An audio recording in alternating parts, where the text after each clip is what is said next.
welcome to What's Up Westchester. This is episode number 44. My name is Margaret Ann Tilford with the Camarines team at Houlihan Lawrence.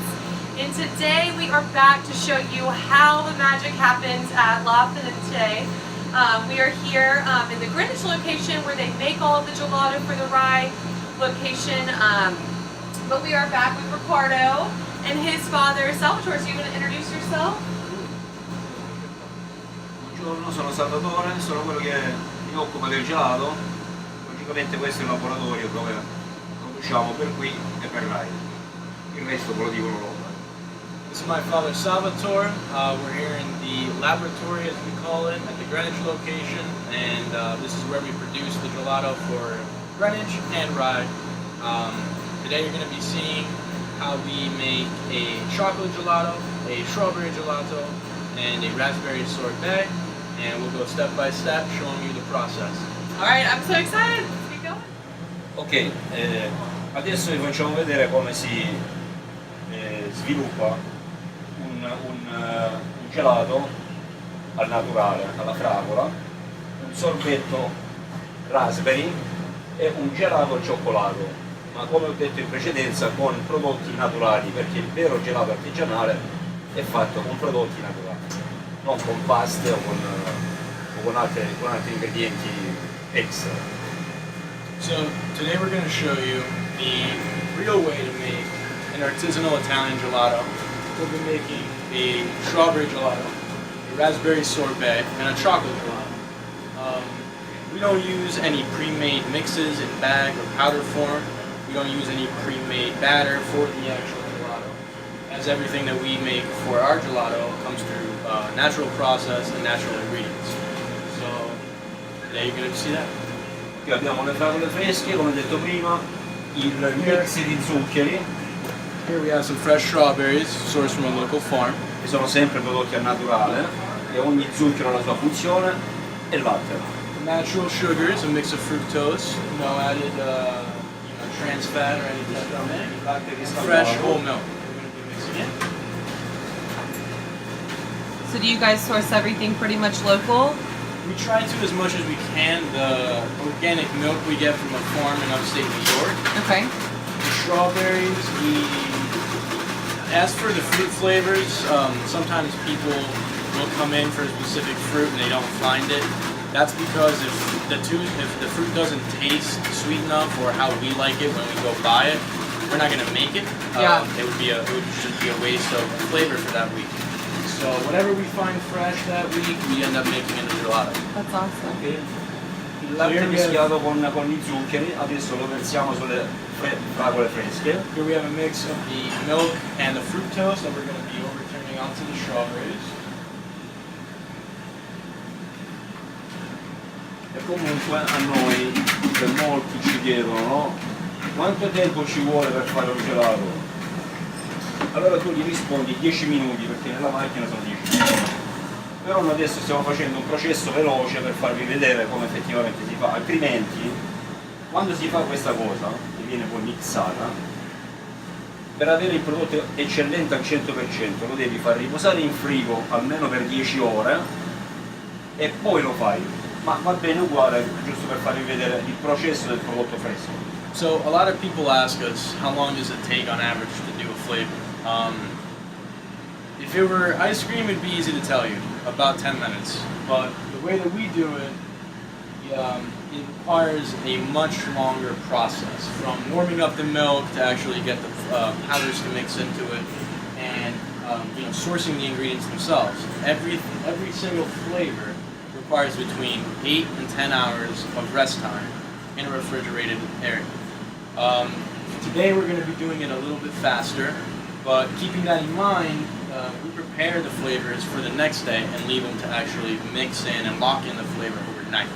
So today we're going to be doing it a little bit different, a little bit faster for the purposes of this video, but this would normally take at least a full night's worth of preparation to get the flavor locked. Allora adesso faccio un po' di rumore perché It's going to get kind of loud here. That's okay. You do your thing.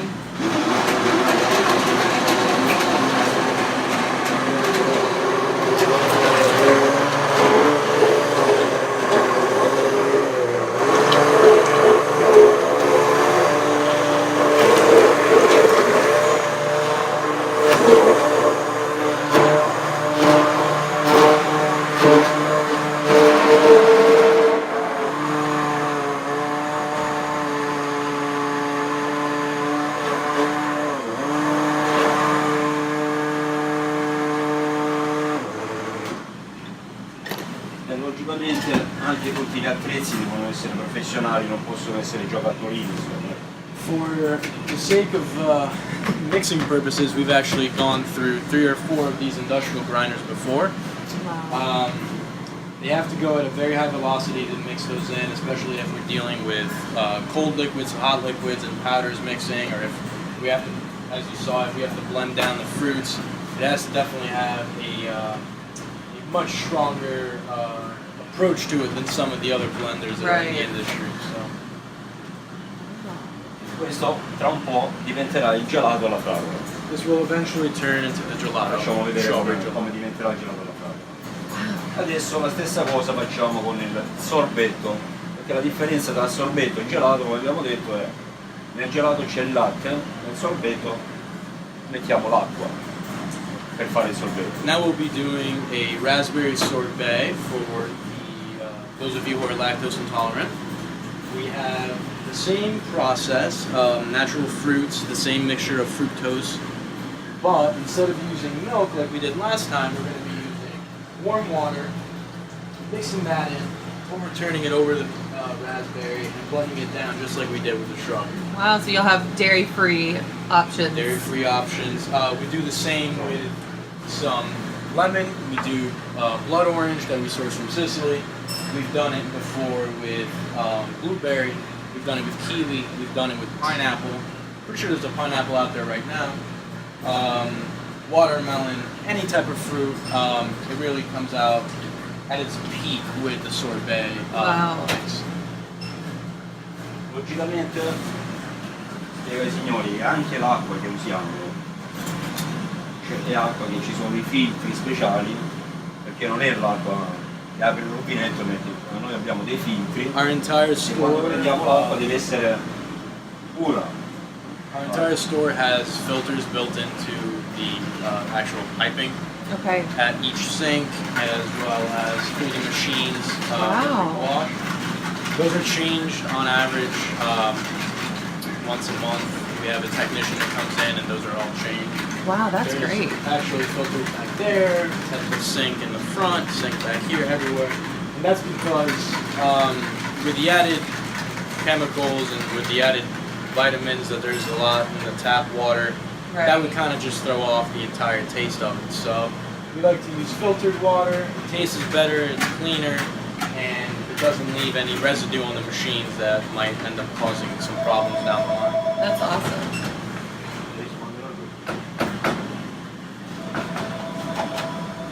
Rispondi. So now he's mixing the So raspberry today he'll with be water. grinding. Right now he'll be grinding down the raspberry. Okay. As you can tell, there's no milk in there. It's just water and fructose. Wow. Adesso gli facciamo un pochino more, Once again, a little bit. That is so cool. So after they set in these in the buckets, where do you guys store them until they become the gelato? Normally we store them in these industrial fridges we have right behind us. Okay.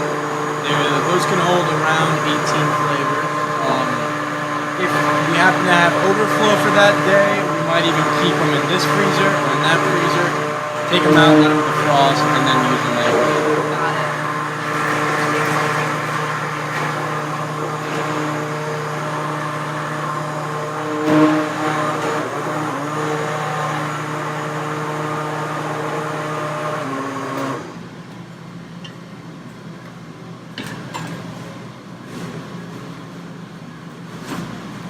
So you guys make all of the flavors here, even for the Westchester store, and then you transport it over, Correct. Every single flavor is Wow. made here at the Greenwich location, and usually transported by a big cooler in the Okay. back of our car. So I mean, everything is homemade. There is nothing processed or nothing processed, manufactured nothing about this. manufactured, This is yeah. great. Se produciamo tutto qui Greenwich. Most of the times when you see us rushing in with gelato containers at the other store, it hasn't been more than an hour or two since the last one was made for Wow. that batch. Diciamo che il nostro business è un business di famiglia, che produciamo tutto noi, produciamo, la pasticceria, tua mamma, che è uno chef di pasticceria, al gelato, a qualcosa giusto per accontentare i nostri clienti che ci hanno richiesto del food, facciamo delle cose come si vede. From the pastries to the gelato and coffee, we're all family run.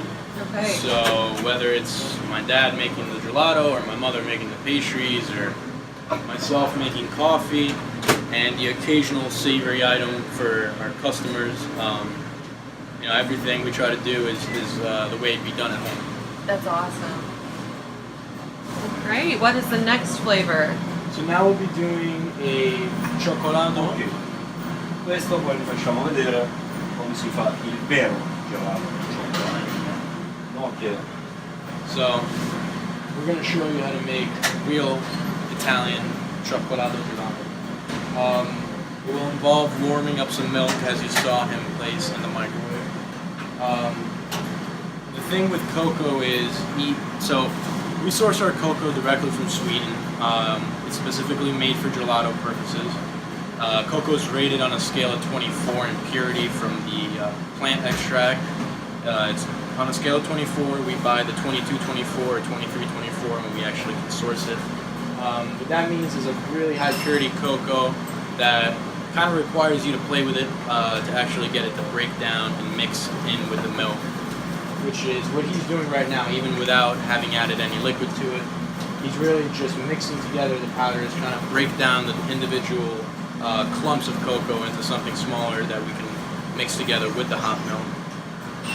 Now, a lot of places will use kind of your regular over-the-counter, you know, stop and shop type cocoa, but where you source it is what really makes a difference in the flavor. And I say that because we had to put up a sign naming our chocolate dark chocolate because of the high purity, even though it's a regular chocolate. How cool. So to the untrained eye, it may look like it's very dark, and that accounts for the just richness and boldness and flavor. Once again, that's just because we use these type of very, very high-end, very specialized ingredients for these purposes. So cool. So we can wait until the milk and then we will come back and see how he mixes it in. Absolutely. He's going to start with the fruits. Okay.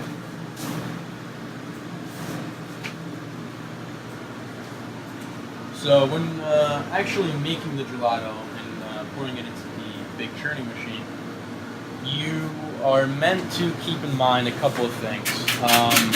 Specifically, which flavors are going to go first. So we prefer to do our fruit flavors first.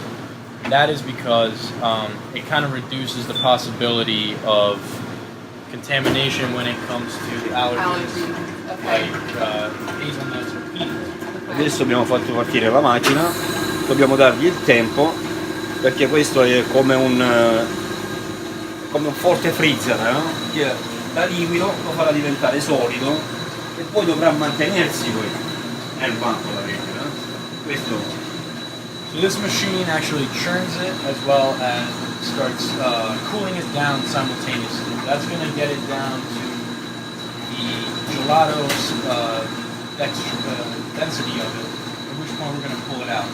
As it churns, it's cooling it down. It almost acts like a big freezer like this one, but it gets it out once it's ready at a workable and really maneuverable temperature where we can actually put it down and even do some designs with it if we choose to do so. Cool. This is il gelato, quello che era prima fragole fresche. So what was previously just fresh strawberries, milk, gelato base, and fruit pills is now turned into Italian gelato. Wow, that's so neat. And so after you put it in here, it goes into the shop freezer? After we put it in here, yep, it'll go right into the Blitz freezer. Blitz freezer, yeah. That's so neat. And it'll sit there for about 8 minutes, 10 minutes, at which point it'll get to the temperature we need it to be at to be served. Okay. Oh, that is so neat. so hard to make it go back in the fridge and freezer because you just want to eat it right now. Oh yeah. Well, interestingly enough, gelato tends to oxidize the more it's exposed to air, and that results in like a 30% flavor loss every 60 minutes that it's exposed. Oh, Lo mettiamo 5 minutini e poi può andare in vendita.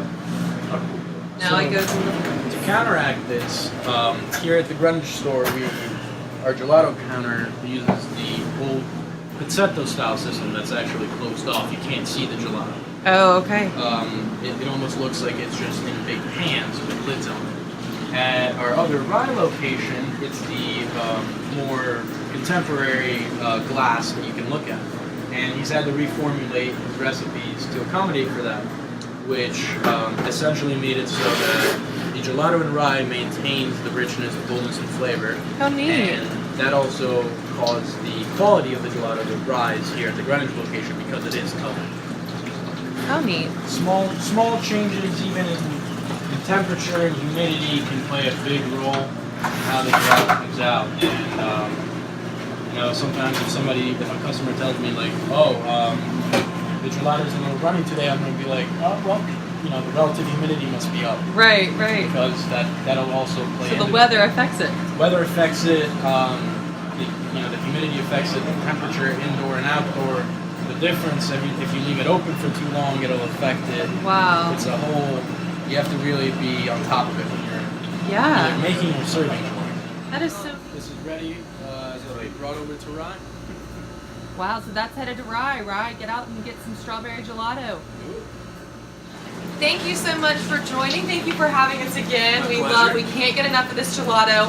If you're in Westchester, come up to the Rye location on Purdy Ave.